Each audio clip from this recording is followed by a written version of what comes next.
The story begins with a man named Jake Rosser, one of the K-9 officers from the LAPD, with a German Shepherd dog named Ace, trained to find drugs and suspicious things.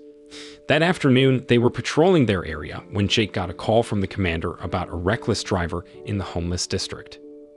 Upon arriving at the target location, Jake only found the car, and according to another inspector named Hernandez, the culprit had already fled.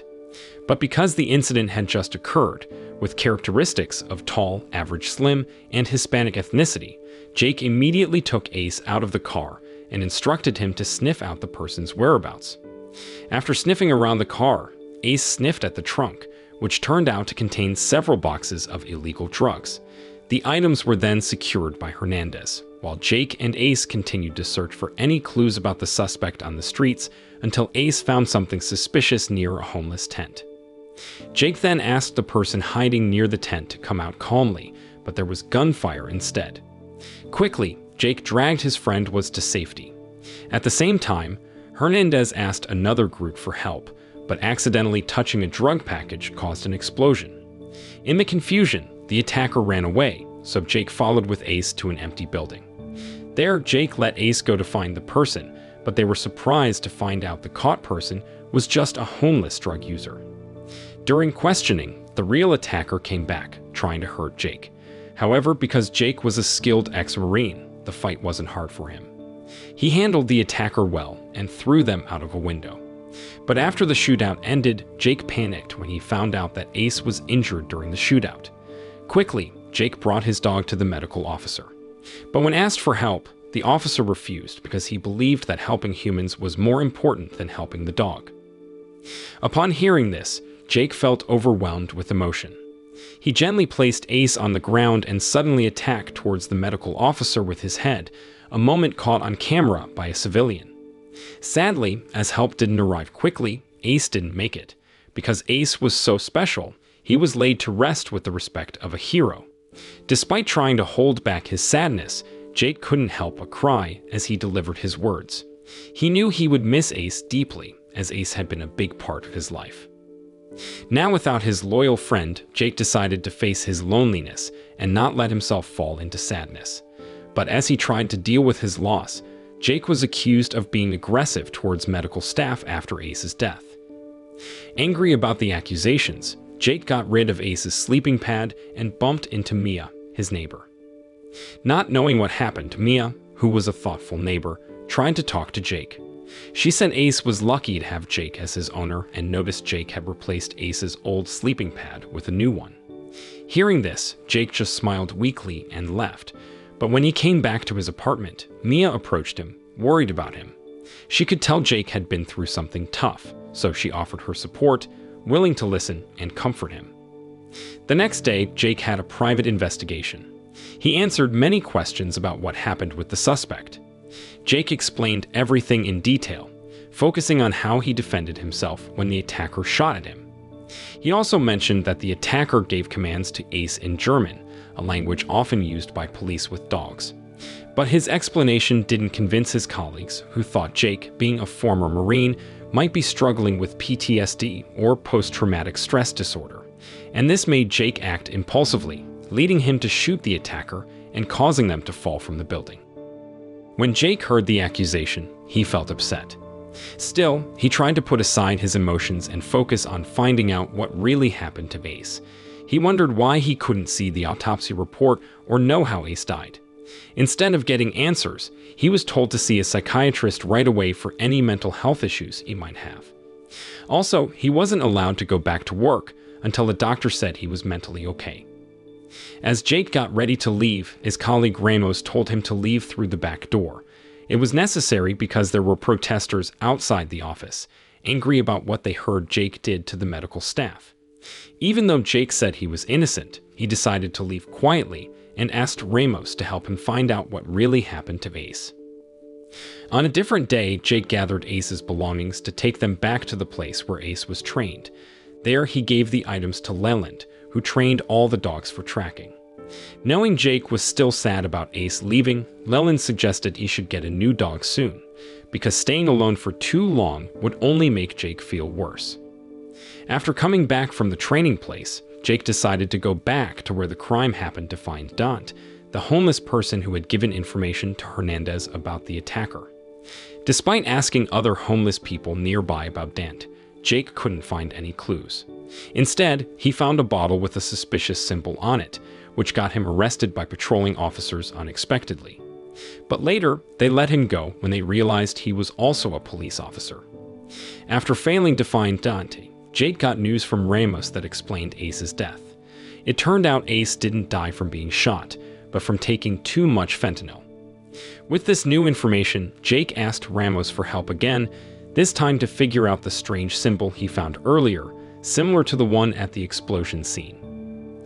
With Ramos's help, Jake went back to the training place to talk to Leland. Instead of sticking to his decision not to get a new dog, Jake changed his mind and chose Sooks, a dog with a covered snout. Leland told Jake that Sooks had been badly treated by his previous owner, which is why he had titanium teeth instead of his original ones, which were damaged. Feeling touched by Sooks' story, Jake quickly finished the paperwork to adopt him and took Sooks home. At that moment, he tried to give Sooks Ace's leftover food, but Sooks didn't seem interested. Instead, he preferred human food, acting like he wasn't used to regular dog food. As time passed, Jake realized he needed to go back to work to investigate Ace's death, but he knew he had to get approval from a doctor first because of his condition. Jake then started seeing a psychiatrist to deal with his sadness and help him get better.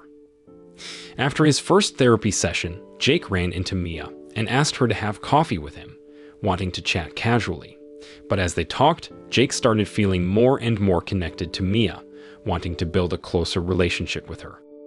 The next day, Jake felt much better, so he took Sooks out for a run before starting his training as a tracking dog at the facility. Just like in previous training, Jake used German commands during training, but Sooks didn't seem to understand. Jake got frustrated, but when he snapped his fingers by chance, Sooks suddenly started doing everything correctly and quickly. One evening after his second therapy session, Jake asked an officer if he could use the car they usually use for work. At first, his request was rejected because he wasn't officially on duty and hadn't been cleared by a doctor yet. But when Jake said he wanted to get Ace's necklace from the car, they let him. However, when Jake got in the car, he didn't go for the necklace. Instead, he used the radio to tell the police that Dante was missing, making them start looking for him right away. Jake did this to find out where Dante was, information that only Hernandez knew before. After Hernandez and his colleague left, Jake met with Dante to ask him about what happened. When Jake showed Dante a symbol, Dante seemed uncomfortable, which made Jake ask more questions. At first, Dante didn't want to say much, but eventually, he admitted that the symbol was linked to Chinese people who were doing secret things. Even though people knew about it, they didn't pay much attention because the things they were making were addictive and tasted good, so nobody cared much about what they were really doing. One evening, Jake met up with Ramos again, who confirmed that Dante was right about the symbol being linked to Chinese people making illegal drugs. However, because the information obtained was limited, Jake asked Ramos to help him get the registration papers for the car that exploded, as he wanted to know who was associated with the car. In another therapy session, Jake convinced the doctor that he was doing fine. He talked about his life now, mentioning Sooks as his new dog and Mia as his girlfriend. Hearing that Jake seemed stable, the doctor said he could go back to work. The next morning, while exercising, Jake got important information from Ramos that the person connected to the exploded car was Chang Si, who lived at house number 2806 Pine Crescent. Now that Jake had this new information, he was ready to go back to work, with Sooks as his partner this time. Before starting, Jake ran into Hernandez in the locker room. They talked about Jake's meeting with Dante before, and Hernandez warned Jake not to talk to Dante again, saying there would be consequences if he did. On that day, Jake asked the surgeon if he could work in the King 8 Elite area, which wasn't often patrolled by other officers. It turns out, Jake wanted to investigate the house at 2806 Pine Crescent that Ramos had mentioned earlier. To enter the house, Jake made a false report to other officers that the gate of house number 2806 had been broken, and Jake requested permission to enter and check its condition. Once he got permission, Jake used a special code that only the police and fire department had to open the gate. Inside, he found some drones with suspicious liquids, making him even more suspicious. With Sooks by his side, Jake searched the place and found a room turned into a lab, with packages of fentanyl, the drug that killed Ace. He also found a bottle with a symbol he recognized. At the same time, Sooks ran upstairs and stood by a bed, and suddenly another dog attacked Jake. Luckily, Sooks jumped in and helped Jake fight off the attacker. Then, a person with tattoos showed up and fought Jake with a knife. After a tough fight, Jake managed to beat the person with their own knife, while Sooks took care of the other dog. Both Jake and the person ended up covered in blood. While cleaning Sooks, Jake wondered why the dog was so interested in the bottle with the symbol. It seemed like Sooks knew about it before. After that, Jake immediately searched for information about the company that produced the bottle, and it was found that Shang-Chi was the owner of that company and also a Chinese drug producer who sold his drugs in the Los Angeles area. Back at the office, Jake asked Ramos for help again, this time to find out who had adopted Sooks before. After that, he returned to the apartment and said goodbye to Mia, where he declined her invitation for a date because he had to investigate a place where they might be making fentanyl. When they got to the place, Jake and Sooks searched everywhere until they found someone making fentanyl in a makeshift lab. Even though the man threatened Jake with a gun, he stayed calm. The man even remembered Sooks from when Santiago took care of him. Angry, Jake asked about Santiago, but instead of answering, the man attacked Jake with a knife that had fentanyl on it. While Jake couldn't move, some people dressed in white came, led by their leader, Ojo. Jake didn't know who they were, but Ojo could command Sooks in German, like the police did. After that, Ojo gave Jake a clear choice to join them or die. Shortly after, Jake's memory becomes unclear. The next morning, Jake woke up under a bridge, feeling weak with a syringe in his arm. A colleague found him and took him to the office for questioning. From the examination's result, it shows that there were drugs in Jake's body. Even though Jake said he didn't do anything wrong, the chief of police didn't believe him. He thought Jake's behavior was because of PTSD and suggested drug treatment. To avoid more problems, the chief told Jake to start therapy again and take some time off work. As Jake was leaving, feeling frustrated, Hernandez offered to go home with him. Jake thought Hernandez would be mad, but he was surprised when Hernandez was supportive. He told Jake to deal with the situation quickly and said they needed to find Sooks and face their enemies together. When Jake got back to his apartment, he found Mia there, ready to leave.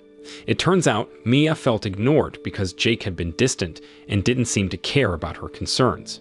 Feeling stuck, Mia decided to leave, and Jake, who wasn't good at convincing people, couldn't say anything to make her stay as she walked away. After Mia left, Jake's life started worsened. He couldn't express himself to his therapist, feeling alone while seeing others happy and watching his colleague become sad. Ramos then came to see him, not to cheer him up, but to suggest meeting Luis Lumber for a job. At first, Jake thought Ramos was joking, but then he realized it was serious.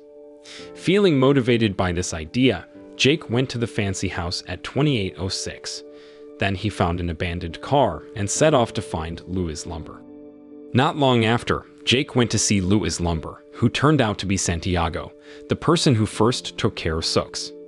At first, Santiago didn't want to talk much, but eventually he told Jake that Sooks used to be part of their family.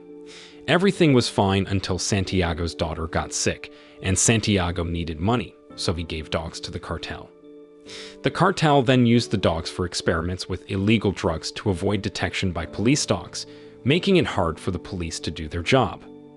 Even though many dogs suffered, Sooks was strong and survived.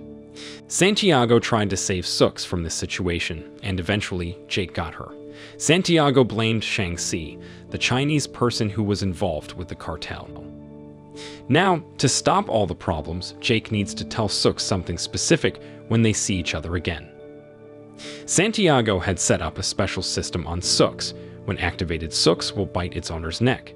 This wasn't something Sooks learned in regular dog training. After that, Jake quickly got ready with his weapon and planned to follow a garbage truck suspected of carrying drugs from Mexico. He followed the truck for a while until it stopped at a specific place where someone and their dog came to pick up the drugs. Seeing where they were, Jake got out with his weapon and started to take down everyone there. In the middle of the shooting, Hernandez showed up from far away to help Jake, showing his skills as a sharpshooter. After Jake got rid of all of Ojo's people, Ojo herself showed up with Sooks, ready to fight Jake one-on-one. She was sure she could control Sooks and the other dogs. After that, Ojo gave Jake a choice again, to die immediately or join her. Jake refused to join the cartel and faced either death or finding another way out. But before deciding, he cleverly asked Ojo what the German word for do the unthinkable was. When she answered, Jake snapped his fingers, making Sooks bite Ojo's neck, a move Santiago had taught Sooks. In response, Ojo shot, hitting Sooks in the leg during the chaos. A year later, the police found Ojo and her friends' bodies among huge piles of garbage. Their reasons for being there and what they were doing remained a mystery. Meanwhile, Jake went back to his normal life, thinking about his past, especially his time in Iraq. But this time, Jake shared his stories not with a dog but with his own child, the result of his love for Mia. And with that, the story ends. Moral lesson from the story: always remember to feed your dog human food. But be careful, because sometimes they might accidentally reveal secret crime operations while sniffing around for leftovers.